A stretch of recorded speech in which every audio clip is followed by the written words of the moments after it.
Welcome to Kenton's videos. Enjoy the video. You'll start by preparing the phone and granting access. First, lock the phone flat and ensure battery above 20% so it won't interrupt firmware checks.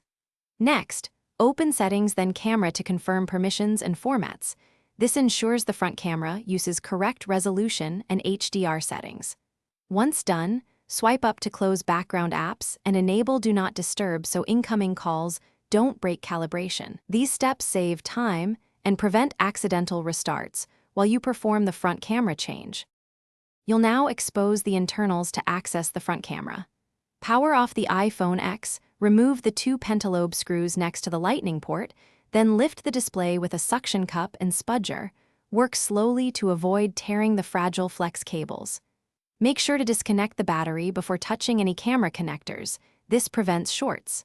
After that, locate and carefully unplug the front camera and sensor flex cables from the logic board so you can remove the camera assembly without damaging neighboring components. You're at the final steps. Install the replacement front camera and reseat its flex cables in their original sockets, making sure alignment tabs click into place. Once reconnected, temporarily reconnect the battery and power on to test the camera app. Verify focus, exposure, and Face ID responsiveness. This confirms proper seating and sensor alignment. If everything checks out, power down, disconnect battery, and fully reassemble the display and screws. Troubleshooting tip: if the camera won't work, recheck each connector and clean contacts with isopropyl alcohol and a soft brush. Thanks for watching. Consider subscribing if we helped you.